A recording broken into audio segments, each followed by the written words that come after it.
In the dark yet beautiful world of Cyberpunk 2077, where the line between man and machine is greatly blurred, how does one truly know if the decisions they make and the personality they hold are truly theirs in the first place? Welcome to Breezy's Gaming Corner, where we will be diving right into why Dream On is the darkest, most thought-provoking quest in Cyberpunk 2077. Let's get right into it, starting with the story.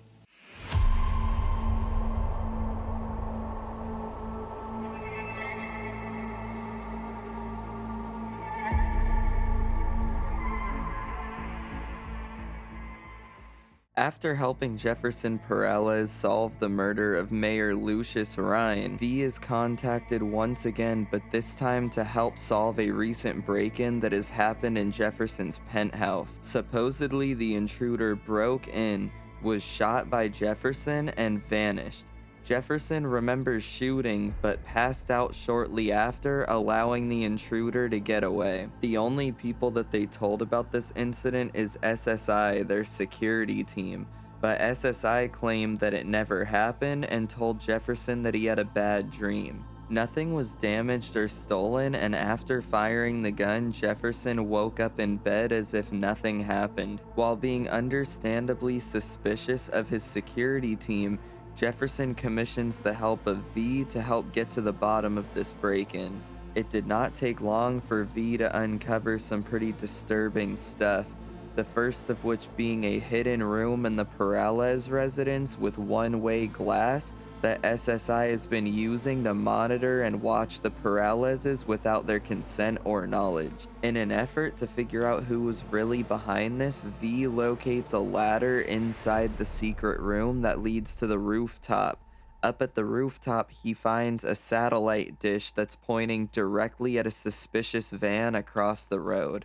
Now this is where the story takes a dark turn. Upon approaching the van, V is attacked by a group of people from Maelstrom. After dispatching them, he jacks into the van and finds brain scans of the Peralezes.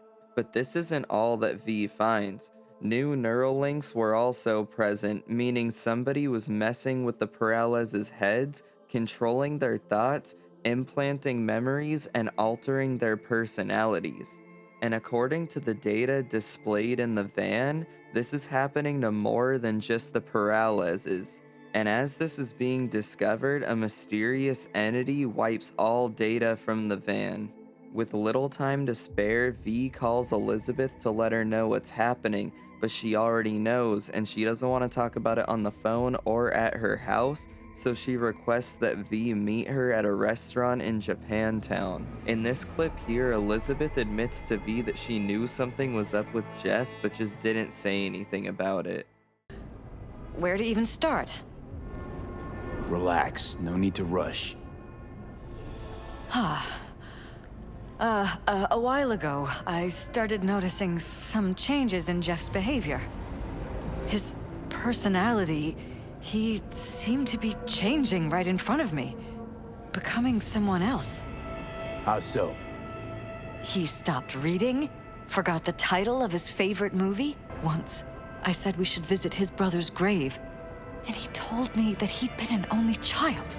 Now naturally, this made Elizabeth suspicious, and one night she saw a stranger messing with the monitors. The next morning, she went to go and talk to SSI about it, but they told her that nothing happened. Shortly after this, she received a threatening call from a stranger telling her to stop digging and that her husband's life is on the line. Fearing greatly for her husband's safety, Elizabeth requests that V tell Jeff that SSI was really actually spying for his political rival, Weldon Holt.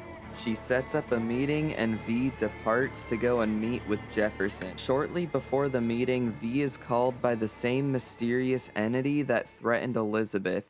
Yeah? It doesn't matter what you tell him. It doesn't matter what you think of doing or do. You can't change anything. What? We know who you are. We know what you are. We know what you want. You are playing with fire. Don't dare cross the line. It also appears that they might have been able to mess with V's head a little bit, as when this call occurs, V's vision glitches out and he passes out for a second. Now this is where the big decision comes into play. Do you tell Peralez that a mysterious entity is controlling his entire life and he has not been making any decisions on his own?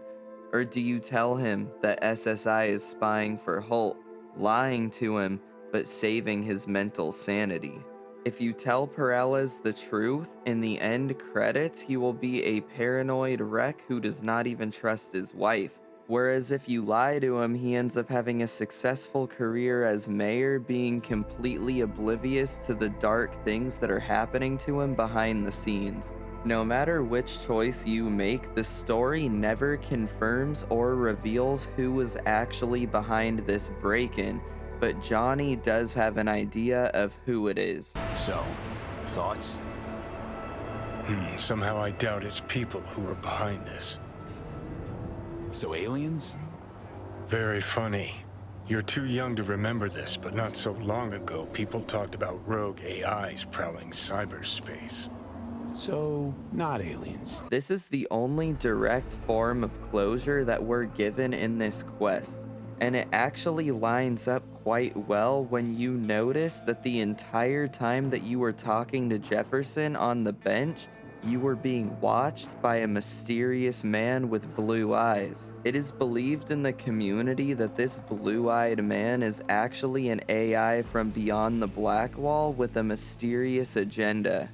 This whole situation shines a big spotlight on an issue that is plaguing 2077 Night City, that being the illusion of autonomy. Let's talk more about that.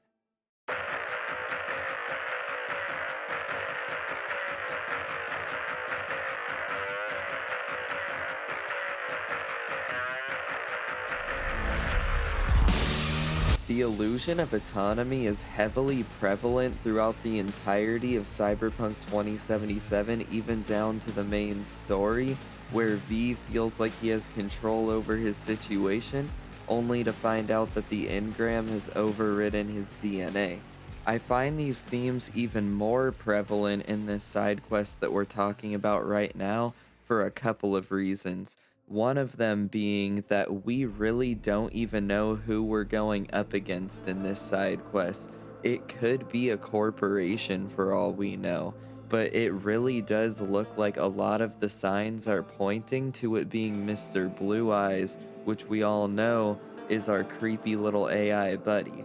And by the end of all of this, we end up with no answers except for a creepy phone call where somebody claimed to know everything about us and threatened us, essentially.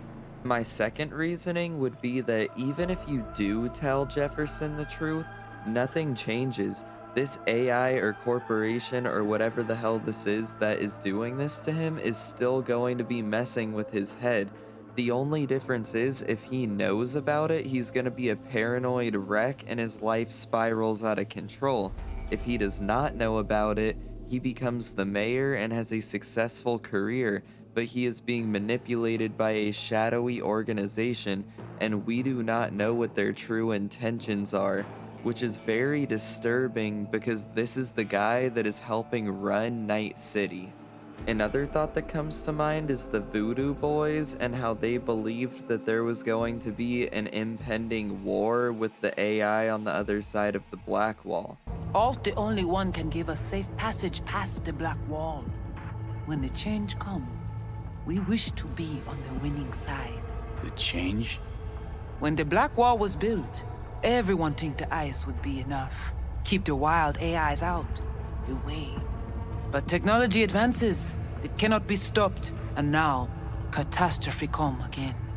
This is sure, and soon. This could suggest that that war has already begun, and a large portion of the populace not only has no autonomy in this situation, but they don't even know that any of this is happening in the first place. In the end, I think that this side quest is a masterpiece because of the way that it ties into the main story's lore and expands upon it and makes it interesting. CD Projekt Red really didn't have to put this in the game, and Cyberpunk really still would have been a good game.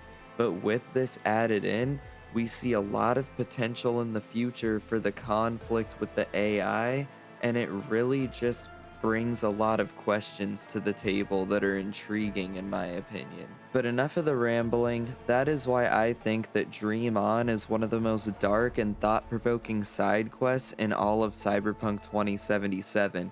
It really just gets my gears turning. And if this video got your gears turning in any way, please just shoot your theories or your thoughts in the comments below.